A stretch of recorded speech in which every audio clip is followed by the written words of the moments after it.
வணக்கம். இன்றைய சோலை சாய் சமையலேருந்து இந்திரா பேசுகிறேன். இன்றைக்கி அரைச்சி விட்டால் கொண்டக்கடலை குழம்பு வைக்கலாம். அது எப்படி செய்கிறதுன்னு பார்க்கலாம் வாங்க. வறுத்து அரைக்கிற மசாலாவை பார்ப்போம். டேபிள் ஸ்பூன் துவரம் பருப்பு தனித்தனியாக வறுக்கணும், இல்லாடி கருகி.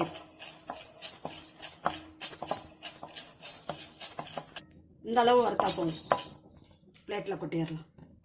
அடுத்து 1 டேபிள் ஸ்பூன் அரிசி போட்டுடலாம். சாப்பாடு அரிசி தான் போடுறேன்.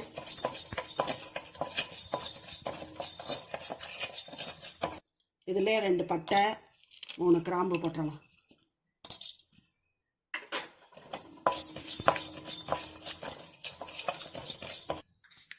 இதிலே சோம்பையும் போட்டு வறுத்தரலாம். 1 ஸ்பூன்.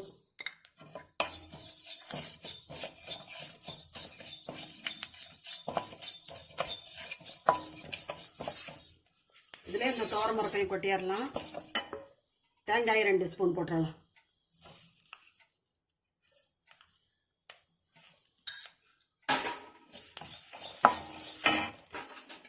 பூண்டையும் போட்டுடலாம். 5-6 பல்லு பூண்டு. தேங்காய் போட்டு ரொம்ப கிண்ட வேண்டாம். ஸ்டவ் ஆஃப் பண்ணிடுறேன். வறுத்ததை மிக்ஸி ஜாரில் போட்டிருக்கேன். கொஞ்சம் அரைச்சிட்டு லாஸ்ட்டில் தக்காளியையும் போட்டு அரைச்சிட்டு வருவோம். நல்லா அரைச்சாச்சு. தாளிச்சு விடுவோம். குழம்பு எண்ணெய் ஊற்றிடுவோம்.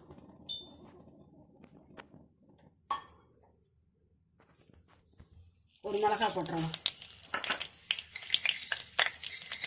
1 ஸ்பூன் கடுகு போட்டுருவோம். 1 ஸ்பூன் சோம்பு போட்டுருவோம்.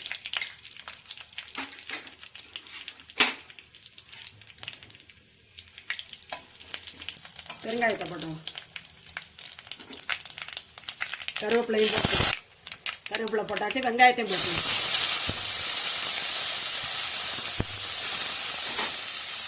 நல்லா வதக்கிடுவோம்.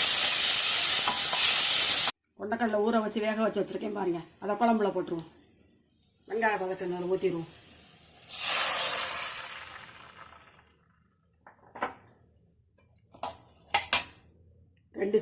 ரெண்டு டேபிள் ஸ்பூனு சாம்பார் தூள் அதையும் போட்டுடலாம். புளி நெல்லிக்காய் அளவு ஊற வச்சு கரைச்சி வச்சுருக்கிறேன். அதையும் ஊற்றிடலாம். நல்லா கொதிக்கட்டும்.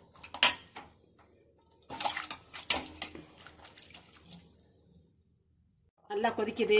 இப்போ அரைச்சி வச்சதை ஊற்றிடும். சாம்பார் பொடி ராஸ்மெல்லாம் போயிடுச்சு.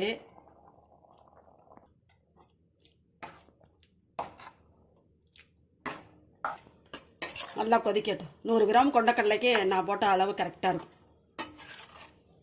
நல்லா கொதிக்குது. எப்போவுமே ஒரே மாதிரி செய்யாமல் இந்த மாதிரி செஞ்சு பாருங்கள், நல்லாயிருக்கும். பருப்பெல்லாம் வறுத்து போட்டு கொத்தமல்லியை தூவி இறக்கிடுவோம்.